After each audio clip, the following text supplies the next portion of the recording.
as well as Eliza Solomon and also Sheena Turing. So there were many questions as how they would fare going here in the finals. We can see able to sweep all of their opponents so far. Well, Quest for Four-Peat, the National University, has their eyes locked on their target and they're looking to win this finals game 1 with one big bite. And well, Gaira, when we talk about NU, again, tinalo nila yung San Beda in the quarterfinals, and then FEU, where many people anticipated they're gonna have a hard time. But, well, mahirapan din sila, no? But they did it in straight sets fashion, and that's why they are entering their 4th straight finals appearance. And arguably the most dominant team in the last 4 years in the collegiate scene.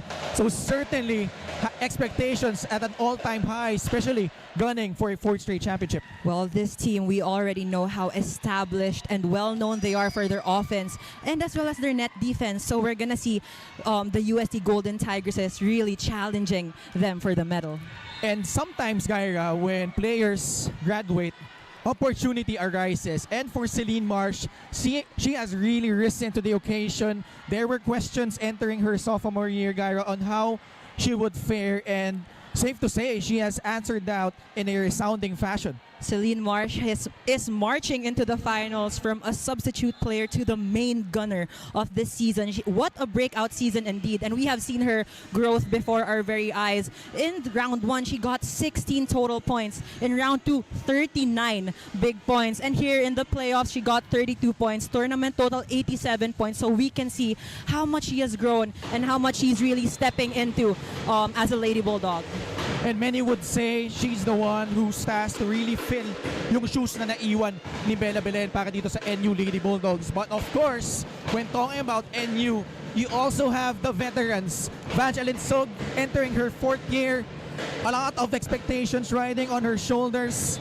And despite missing out in the quarterfinals, returning here against FEU in the semis and producing really well for her squad. Explosive return indeed, and she's back like she never left. In the semifinals versus FEU, she got 11 points off of 9 attacks and 2 blocks. You can see how reliable Vange Alinsog really is for the Lady Bulldogs. And embracing her new role as the team captain para dito sa NU Lady Bulldogs. And well, when we talk about NU, maraming dapat asahan. And for more, of course, on UST, we'll be right back for more of the 2025 Shaky Super League preseason Unity Cup.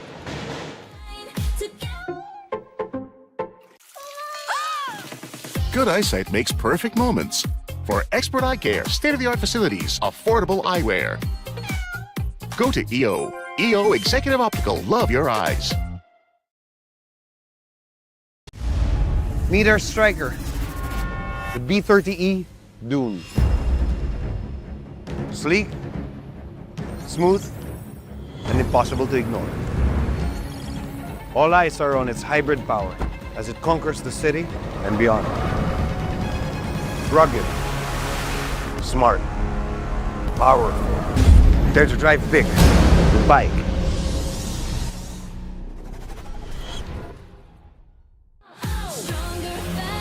We're back here at the Rizal Memorial Coliseum as we bring you the finals of the 2025 Shaky Super League preseason Unity Cup. Again, Ken Pangilinan with Gaira Baroga. Gaira, we already talked about the National University Lady Bulldogs, and on the other side of the net, golden opportunity for the UST Golden Tigresses, and it has been a tougher role for them this time around. Golden and shining like they're born to be.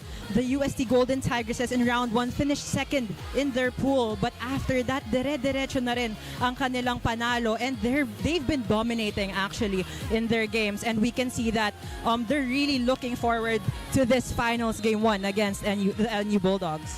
And some would say this is the rematch of the finals 2 years ago here in the Shaky Super League preseason. And also nagtapat din sila in the UAP Season 86 finals. And one of the players and the key milestone here is Angge Poyos entering another year of an impressive campaign para dito kay Angge. And she has been the most consistent force actually para dito sa UST. And like you said, she has been unstoppable but also unshakable as a leader. Angeline Poyos is the first line of offense for the UST Golden Tigresses. 75 big points, tournament total. You can see she's really one to rely on. And let's see if she could still continue her impressive play. Talking about ito si Angge Poyos. And now, our player in focus is presented by PusoP.com. Join now for free. Sai Sagula.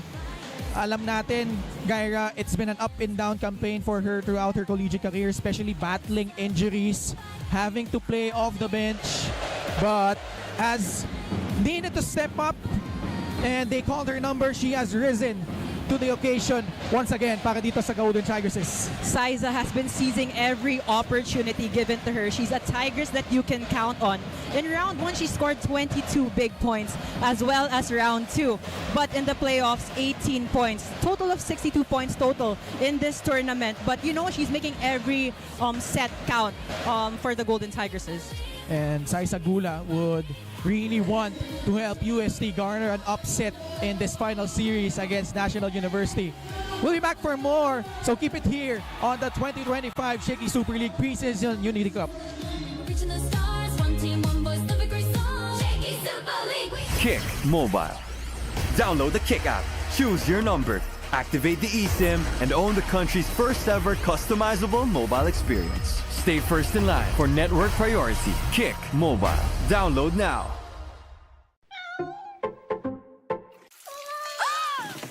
Good eyesight makes perfect moments. For expert eye care, state-of-the-art facilities, affordable eyewear. Go to EO. EO Executive Optical. Love your eyes. Unli projects, plans, play, games! With Smart Unli 5G, valid for 3 days. Tuloy, tuloy, tuloy. Simply reliable. For only 85 pesos. With Smart, load now. Shakey's Creamy Spinach Pizza. Creamier. Creamier, yummier. Super League Spirit will give it all. Surprise, ignite, shine brighter than the light. Jump, unite, every heart is taking flight. Shaky Super League, dream, big believe. Shaky Super League, we will achieve. Power in the play, better every day. Breaking all the limits down. Next game, till we crown.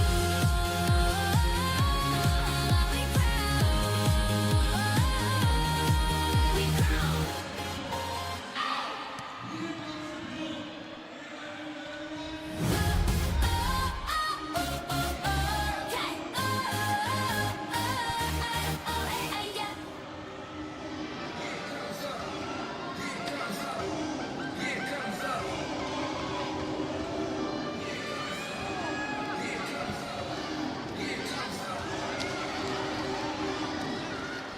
And now, last but not the least, one of our favorite cheers that we're gonna have will be our service ace. So when there's a service ace, we're gonna do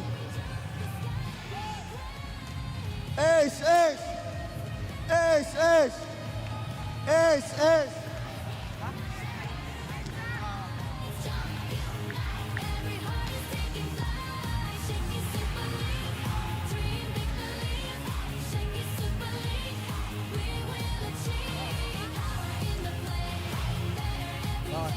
One more time, one more time. I'm sorry. I kind of let you down, guys. One more time. It's 1, 2, ace. All right? Ace. Ace. Ace. Ace. Ace.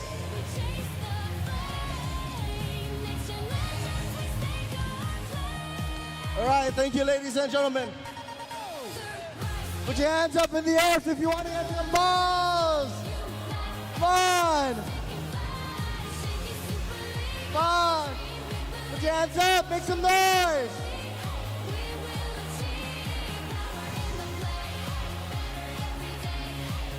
Hands up in the air. Hands up in the air.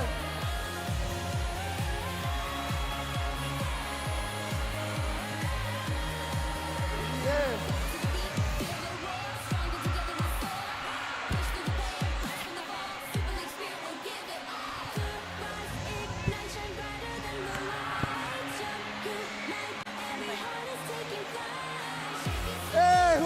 Volleyball!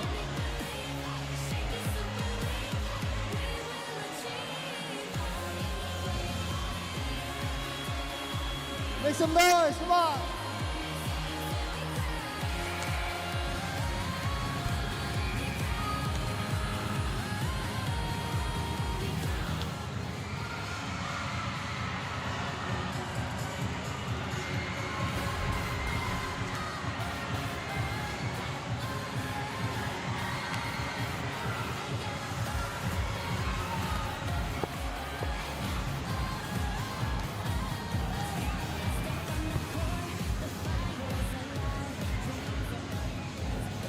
Future will rise.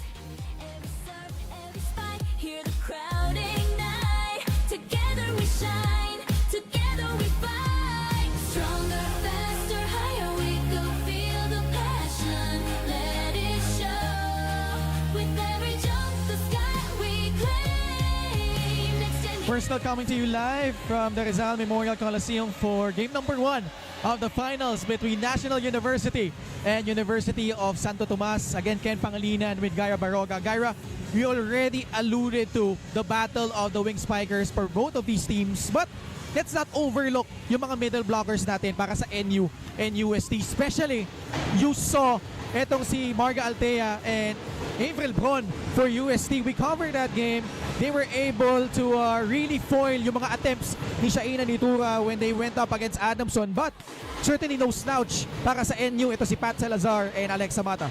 Battle at the middle, and they're on a mission to protect and deny entry for both their teams. So you can see that these two squads really just trying to gun for really solid blocks and protecting their side of the court.